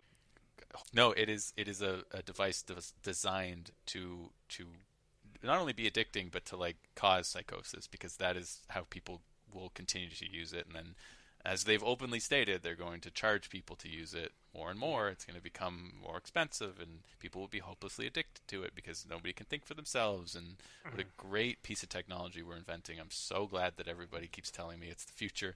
You can't put the genie back in the bottle, except that it's taking so much energy to keep that genie out of the bottle. We have to build these data centers and dump all this water into it. Anyway, hellish reality. I would rather be in Blade Runner. Yeah. But also, have you seen the scary stuff of people who are dating their chatbot? I've seen stuff like that. But also like, I've talked to people that talk to ChatGPT, and they describe it as if it's like a close friend, not just like something like a person that they talk to, but like someone intimate that they talk to, and that gives me the willies. I'm like, it's like Invasion of the Body Snatchers. Like, something weird is going on here. It didn't exist 6 years ago. We were all fine. Yeah. Like, also, the scary thing is like you also see like there's limited queries you can make to ChatGPT unless you pay for a higher plan. Yeah. So let's say like ChatGPT, let's say you're dating ChatGPT, it's like your romantic partner. Insert coin to continue dating. Yeah, like, it's scary shit, right? And yeah. I think there's some plans like $200 a month for ChatGPT, $200 American. This feels like like a lazy Futurama bit, Yeah. Like, no thanks. I'd rather make a Marilyn robot. Yeah, it's exactly that. It's so funny. Yeah. But so relevant to this because in Blade Runner they are creating, simulated humans for all of the same reasons we're trying to do it, right? Yeah. That's why we're talking about it. Yeah.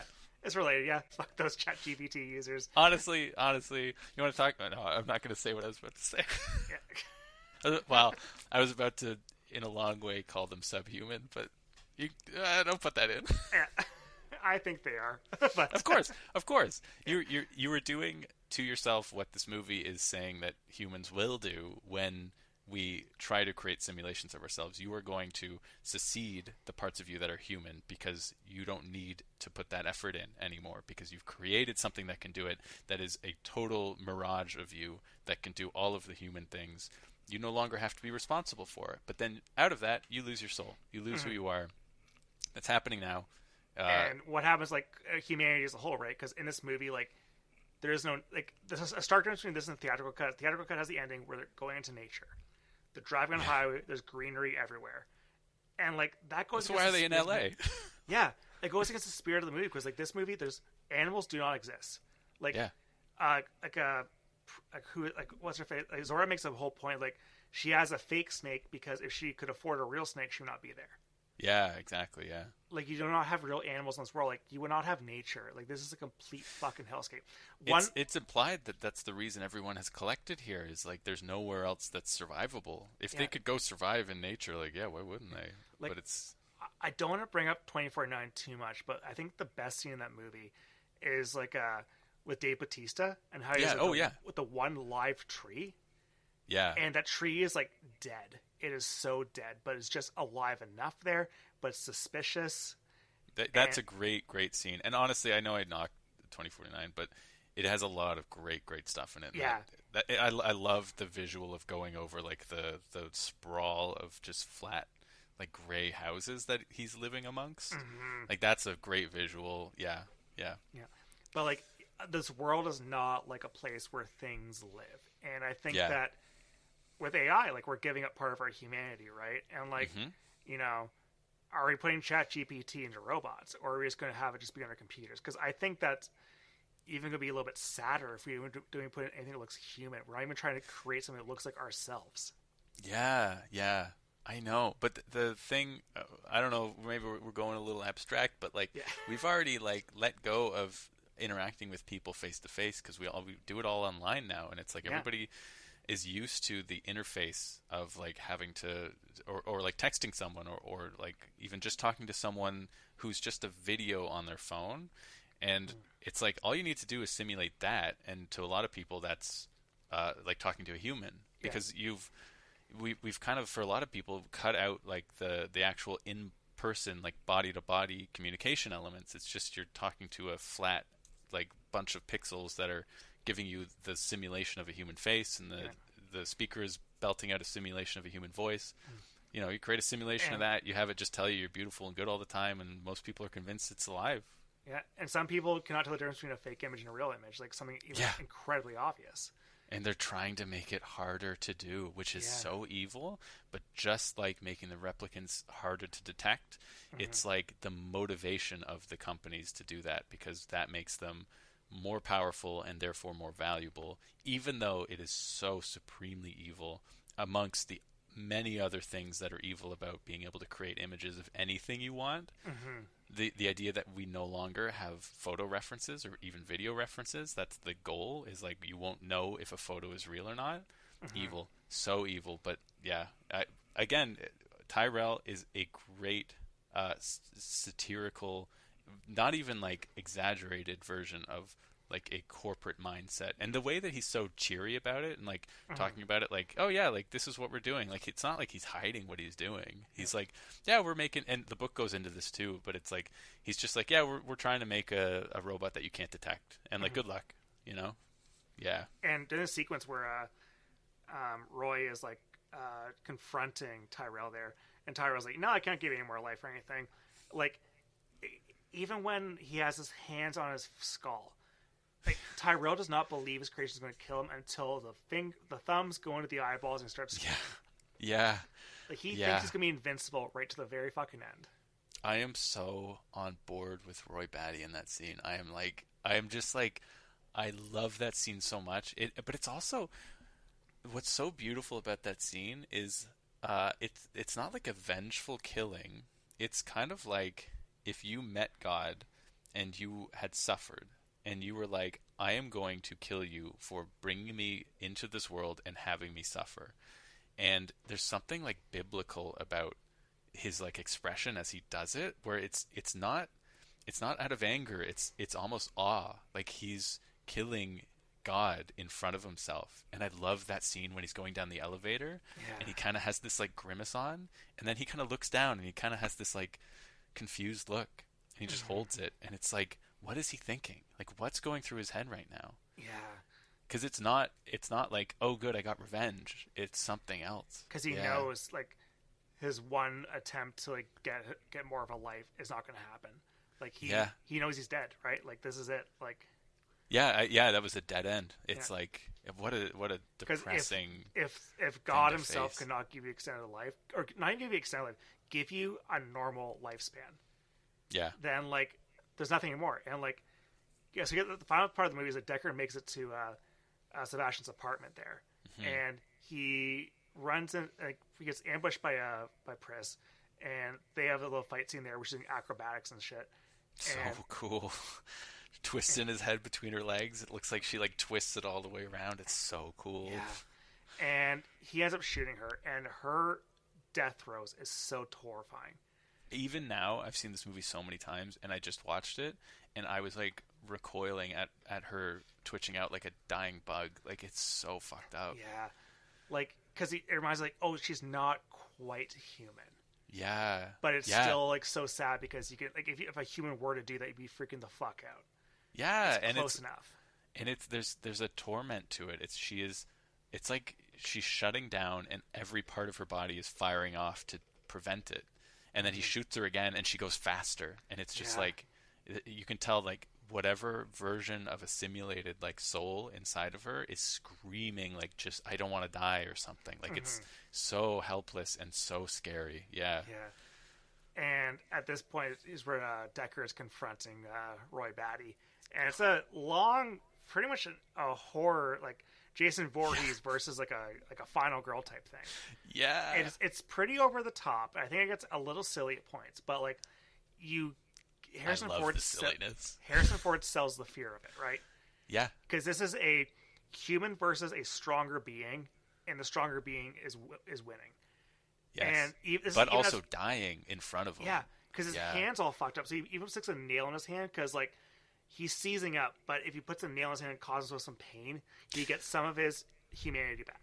Exactly. That moment is like more human than anything Harrison Ford does in the entire movie. That moment where he's like weeping over his like hand that he can no longer use, and he sticks a nail in it, and it feels redundant, but it's. I mean, the Christ imagery is there, but it's just there's something like kind of like pointless to it, and the pointlessness of it makes you go like, oh, like he's thinking thoughts that are not logical, that are like completely like out of this world, like almost creative, and then you go like, that's closer to like what a human would do than what anything Harrison Ford's doing. Like he's just kind of he breaks his fingers and he just like wraps them up and he's like, all right, I got to get back to shooting my gun. He's more robotic, you know. And like he's trying to escape and everything on the roof, like Deckard is, and he's trying to jump from one to another, and he like Roy's able to jump completely ahead because he's like, of course, robot can go a lot further. And he looks so good doing it. yeah, Rucker Hauer looks incredible Beautiful. in this movie. Beautiful, terrifying, and beautiful. Yeah. He is all the replicants except from. Well, I don't want to throw Brian under the bus. The replicants are so distinctly just amazing looking Listen, in this movie. if Brian just went to r/bald and saw the transformations that guys make, or if they just go completely, your hairline's gone, you're thinning out, just shave it all off, you will look incredible. You have a big. Don't do it, Brian. No. You gotta be proud, man. You gotta be proud of your thinning hair. Don't let society change you. That's what this movie's about. It's all a big metaphor for not shaving your head. Yeah. And yeah, but like Deckard's like holding on to the roof there. He's about to fall off. He's losing his grip there, and Roy picks him up, saves his life, and Lets him fall for a moment to give him that fear and snatches him up, pulls him up. yeah, Yeah. and then like so Roy lets him live, but then Roy like falls down to his knees there and gives the Tears and Rain monologue, which is absolutely phenomenal. This thing has a Wikipedia page for how like Is what it really? other monologue has a Wikipedia page? That's crazy. It is transcendent. It is beautiful. There's a moment right before it where he picks Deckard up and he plops him down, and Deckard is like down and kind of like dejected, like he's just like, I've lost and this guy's about to kill me. And it's like shot from behind Rutger Hauer's like butt, where he's like standing towering over the top of the frame. And I was watching it this time going, like, if I had never seen this movie, I'd be thinking he's about to kill him. Mm-hmm. And then he just, like, calmly sits down. And that is the feeling of the rest of the monologue. Is just like, okay, like, I've showed you that you can't beat me. Yeah. And now I'm going to, like, explain what I'm going through. This insane hell that your people have put me through. Yeah. So beautiful. I've seen things you people wouldn't believe. Attack ships on fire off the shoulder of Orion. I watched sea beams glitter at the dark near the Tannhauser Gate. All those moments will be lost in time, like tears in rain. Time to die. Just tattoo that on my chest, man. Like, yeah, it's so like, perfect. It's perfect sci-fi world building too, because like, shoulder of Orion, what does that mean? What are sea beams? Yeah. What's Tannhauser Gate? Like, you don't need to know any of that. It's three incredible sci-fi concepts within like a 40-second monologue. Yeah. But also all that matters, like, he's seen great things with his life. Mm-hmm. He's gone to these different places, but all those ones will be lost in time. He's gonna die, just like tears in the rain, and that's it. Like, my God, it's beautiful. It's such a great ending to a character, and it sells the movie, right? Because like, you know, you have such a rich sci-fi world, right? Like, you know, you could like, oh god, I hope it's not a Tannhauser Gate like prequel series that comes out or something like. Cause they're gonna go to all these places. They're gonna explain it. Sean Levy's Tannhauser Gate, a Blade Runner origin story. They're gonna do a baby Roy Batty movie, man. They're gonna have little plushies of him. Okay, baby Roy Batty, a guy's supposed to be like 4 years old. He's literally 4 years old. That's something we haven't talked about. Yeah. These are children. Yeah. He's 4. Yeah.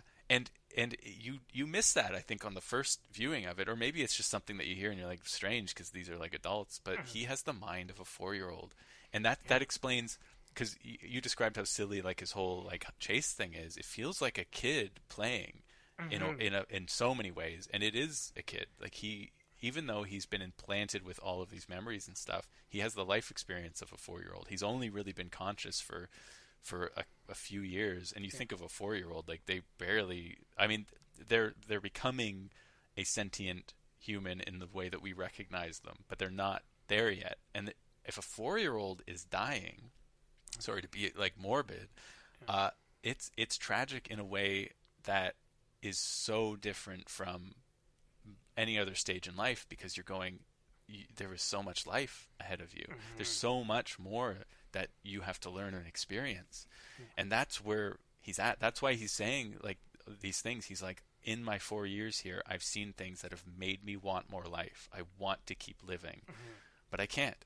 And all those things are gone now. And everything that I have done and have experienced is about to disappear.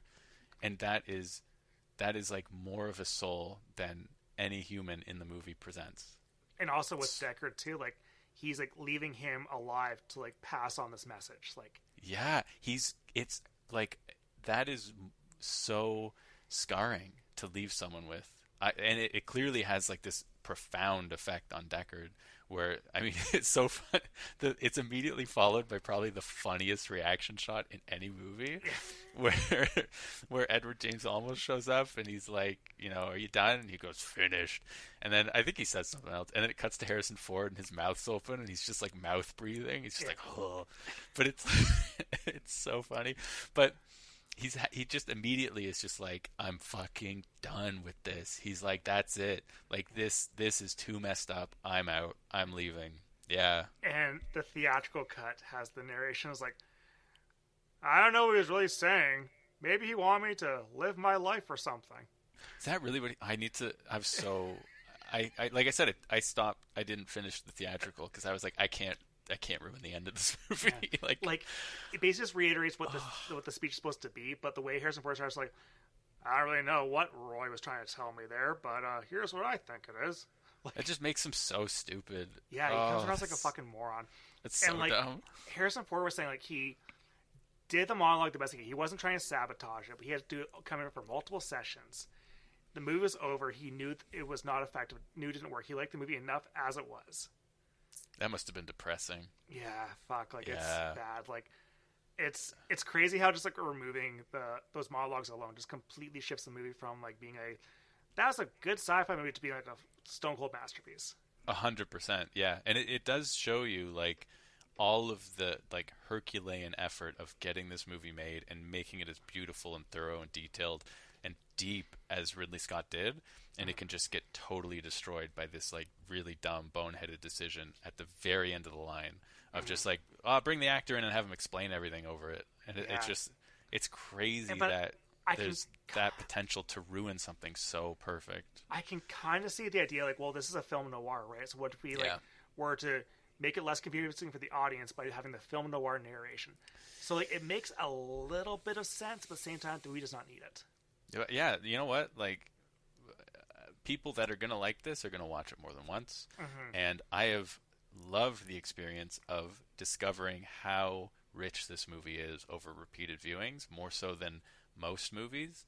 And yeah, it's like, I leave it ambiguous and let the audience decide if they want to come back to it and give it another shot. But like, how could you look at this movie and look at how beautiful it is and how like powerful it becomes in the end and go like, no, like this has to play better like on first watch. I understand the studio wanting to do that because it's like, we want it to make a bunch of money real fast, but like, yeah, I really hope like Ridley Scott fought tooth and nail to like prevent that. Yeah, I know he probably did. He won in the end though, right? Because he got his final cut out, and like everyone considers this like an instant.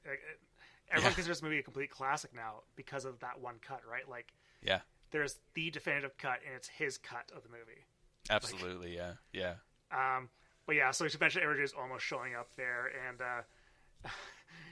he says to about Rachel, like she's not gonna live. Then again, who does? Yeah. Which is kind of haunts him because he returns to his apartment to find Rachel, and you hear the voiceover again. There, he sees an origami unicorn on the ground. Yeah. And previously in the movie, and the final cut and director's cut, he has a dream where he sees a unicorn. Yep. That's not in the theatrical cut, and so like this is where it's like, wait, is the unicorn a placed memory or what is it? Yeah, and that is the obviously like the most concrete evidence that Deckard is some kind of replicant. There's that, and there's a shot where his eyes glow, but I think that's just like a mistake because he kind of walks into Rachel's like eye light. But whatever. The unicorn thing, like I if I stick to my guns and go like he's not a replicant, which I do truly believe he's a human, it's him being shown like even your pathetic memories are predictable in the way that like replicants are, and it doesn't make you better than them that your memories are real versus their fake ones. You are both like arriving at a soul in the same place, and that is like the more powerful message to me is someone going like, don't forget, you are not better than them. You're built of the same like mental material as them at this point. And I just I'm like, I can't ever lose that version of the movie because that ending is so powerful to me. Yeah, and so he's just like leaving this apartment with Rachel there. He's terrified, looking around every single corner. He gets in the elevator, it shuts, credits. Yeah. And we didn't mention the Vangelis musical score. No. Which is just like so fucking good. Like it's one of the best. They just won the Oscar for Chariots of Fire. And so they're a hot commodity. And coming on for this movie, which is just like, it's a perfect score. Like it feels like a film noir. It feels sci-fi. It's a perfect like. Yep. It's just drenched a perfect in synth, like in the best way. It's just lean into that, like lean into the synthy sci-fi aspect of it, but make it, you're right, like film noir-y. Oh. Yeah. Like this movie got like no good, like didn't get great reviews, but like, people like the production design. People like the music. The score was up for a Golden Globe back in '82, so like it got insane. Some recognition back then. It should give you pause about these like stupid award things. Like nobody knows in the time how iconic something is going to be, but like how could you not have seen and heard this and been like, people are going to be listening to the soundtrack in 100 years? You know what I mean? Yeah. Like it was so, I don't know if groundbreaking's the right word. I'm sure there was other there were other synth soundtracks around that time because like Tangerine Dream was doing stuff with like Michael Mann and but this one, it's like it felt so definitive to this film, and it's so unique in how it kind of encompasses the mood of like this version of like of futuristic cityscapes, and there's something about it that's builds like, atmosphere. yeah, it kind of like, it isn't like the only thing building the atmosphere, but it is so perfectly complementing what is going on in the film to a degree that like most soundtracks don't.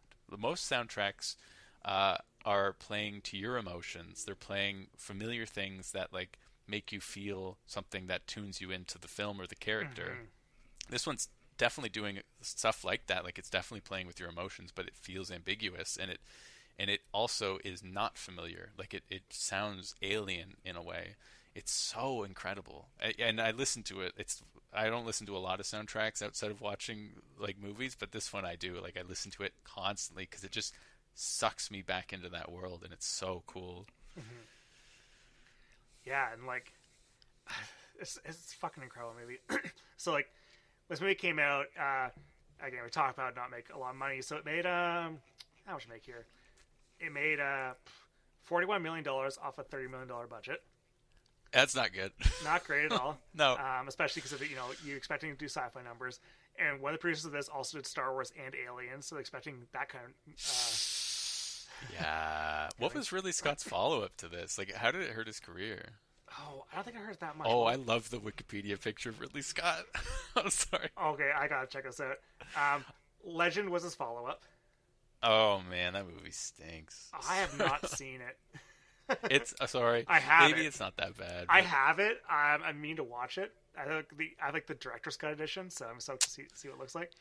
What I respect, I guess, knowing it's his follow-up, is it is just as uncompromisingly baffling and strange, and it's way more trying to be straightforward, but like he does not hit the mark. It's weird. It's super weird. Yeah. It's also very goofy, kiddie, and like in a way that's like not very well done, but whatever. Maybe it's a maybe it's something you could do on. I think it's one I want to do a podcast at some point because people do love it, and I think I could come to love it, but I did not have a good time watching it.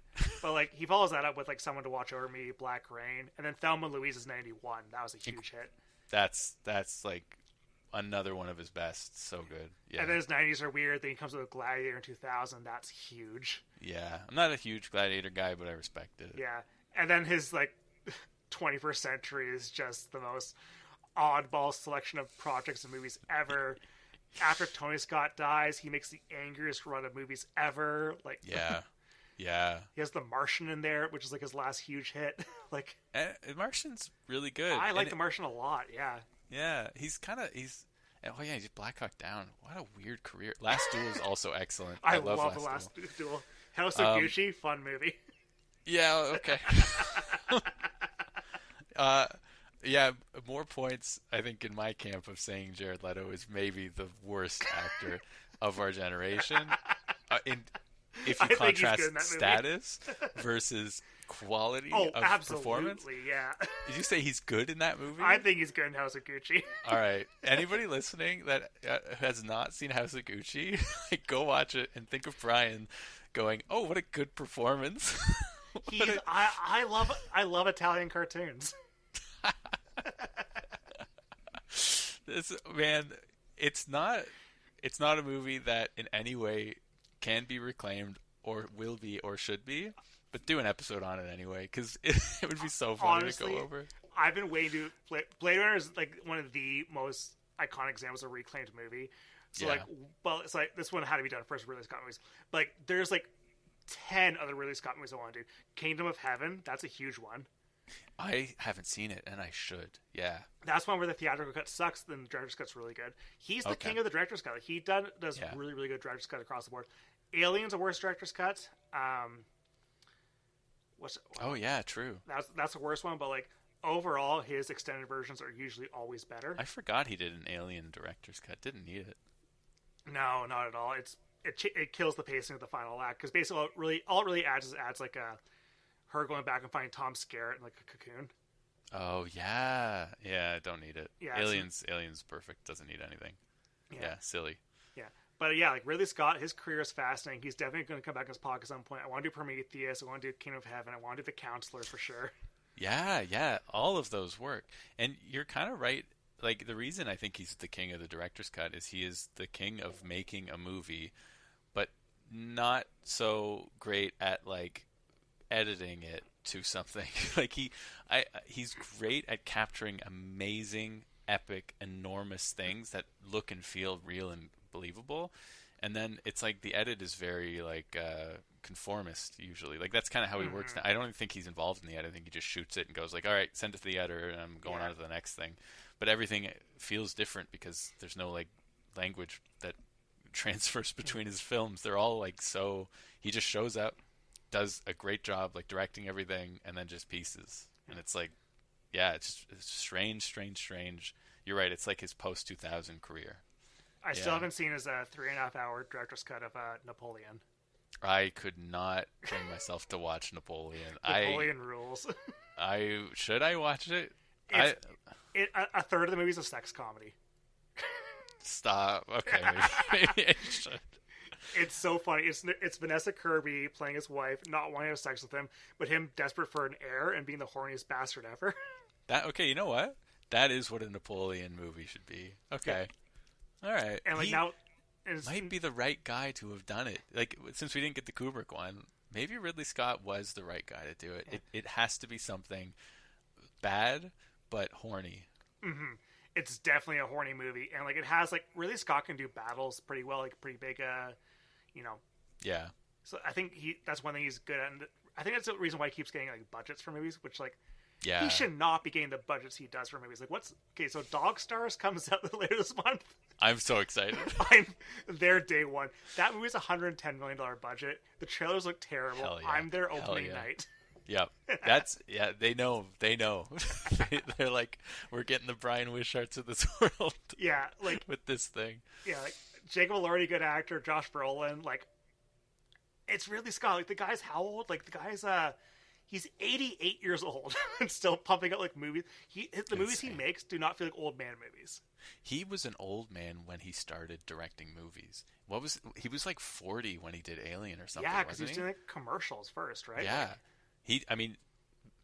evidently very smart move. He developed as a visual artist first, and I'm not saying commercials have artistic value, but definitely there's artistic merit to like aspects of commercials, and I'm sure he did like fantastic work with commercials in their little field. But then going like, I know how to make things look and feel amazing. I understand the cinematic language. I'm going to make. I think he did the Duelist first. Duelist was first, yeah. Yeah, I haven't seen that, Same. but I know I should because everybody says it's beautiful and flawed but beautiful or whatever. But like knew how to make beautiful movies that work like gangbusters, and that's like something that every director develops over their career. He came in with that like crazy guy, man, like so cool. And I'm so stoked they keep pumping up movies. Like sure, he makes movies very fast now, but I find all his recent output to be interesting in some way. Yeah, because even Gladiator 2, it's like a cash-in sequel, but it has a great villain. See that. Denzel is so good in that movie. You know what? Like, it was not a good movie, but you're kind of right in that I was like, there's lots of interesting stuff happening in this. It's not a cash-in the way that it could have been. It kind of is, but there's a lot of weird stuff. There's like the baboon fight and like the boat fight. And I'm like, this is weird enough that it's like fine. Like there's nothing wrong with that movie. It doesn't feel like it's an octogenarian making the movie. No, like, it feels like a young guy like trying to get us started in a movie, giving him a huge budget. Like, yeah, you know what? I'm just remembering like he's so respected by other directors, which is obvious because like other directors wish they could be doing the output that he's doing and working with the elements that he's working with and having the success rate.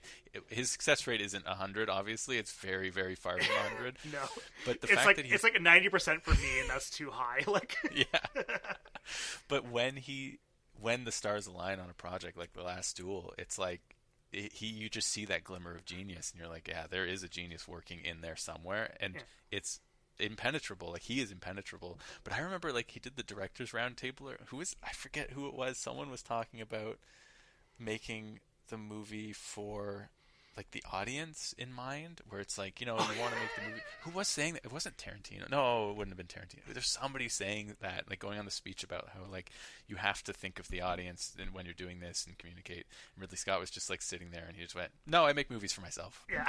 It is so definitive, and it's like that is so awesome for the guy that is pumping movies out to say that. Like he's just like, "No, I'm making them all for me." Like I don't care what the audience thinks. The Dog Stars will be his 5th movie of the 2020s. That's crazy. And there was COVID and the writer's strike. Man, like, fuck Tarantino, dude.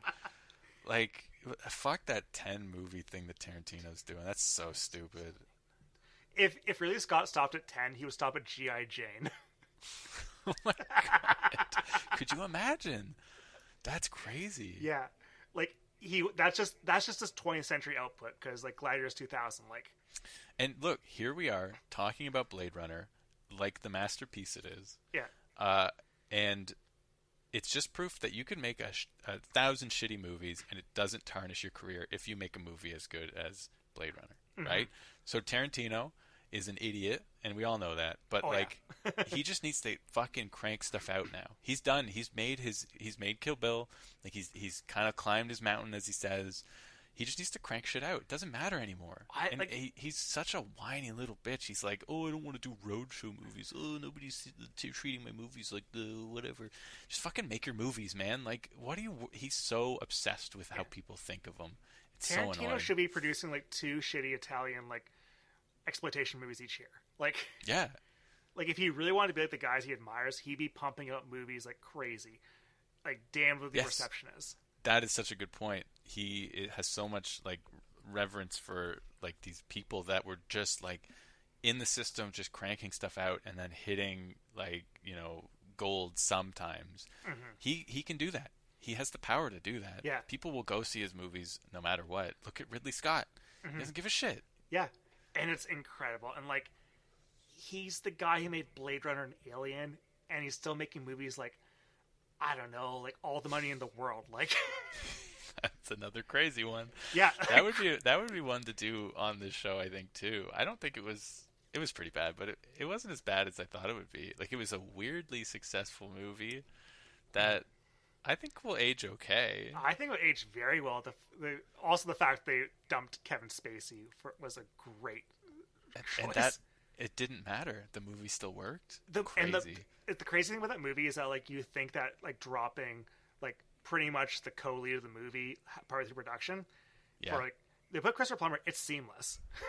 Yeah. It does not feel like it's a reshot movie. Like, yeah.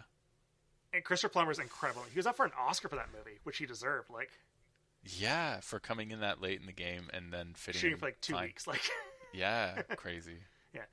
But yeah, like, oh god, anyway. I'm so talk about like more Ridley Scott movies for this podcast, and Blade Runner's opened the floodgates for sure because I have so many thoughts on the guy. Did you look at his Wikipedia picture? I did, yeah. Everyone, if anyone's listening, like go look at his Wikipedia picture, please. He looks it like is amazing. He looks like a toddler who just shit his diaper and is like, you know, Mom, I shit myself. Yep. Who's proud of it? Yeah. Yes. That is exactly that face. Yeah. And that is exactly the vibe he gives, and that is why he's the best. He doesn't give a shit. He's going to keep on doing whatever the fuck he wants to do. Yeah. Yeah, respect. You can't, like, you make a movie like Blade Runner, you can do whatever you want. Yeah. Well, not whatever you want. You can make whatever movie you want. Yeah. Oh man, thank you so much for coming on talking about Blade Runner. Anytime. Dude, this is so fun. I love talking about Blade Runner more than any movie, I think. Yeah. There's so much to talk about, apparently. I think we barely even scratched the surface. Like, it's just 100%. Like... I could keep going, and I know I need to stop, but like I could ramble. I know I've rambled a lot in this. I could go on and on about that movie, and it's just because it's so dense. So much to get out of that. Like, every time I watch it, so much new stuff or stuff that I haven't thought of, thoughts provoked. Amazing. It's like one of the few movies that I never dread to rewatch because like I like it more each time. Yeah. I mean, for this, I was like, yeah, any excuse to watch Blade Runner. Like, yeah, do another Blade Runner episode so I can watch it again. Like, maybe it's a yearly thing. Yeah. Anything you want to plug? Oh, that's a good question. I didn't even think of that. Go to my Instagram, I guess. Yeah, my Instagram is chuck.tuck. Uh, Add me. I don't know if I want to. Oh, fuck it. I made a movie and I'm submitting it to stuff. I don't know what's gonna happen. I'm still very early in like I've completed it, but it's like it's like a movie. So if you add me on Instagram, like it'll probably show up and I'll be talking about it at some point in the future when I have more stuff ready to show from it. But that's my plug. Sweet. I should have thought of that ahead of time. Oops.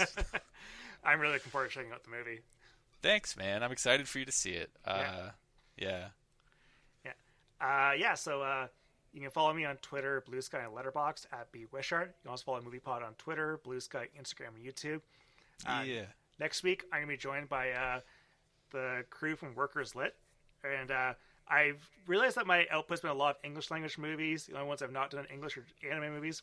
So I'm exploring the realm of African European cinema. So I'm doing the Battle of Algiers.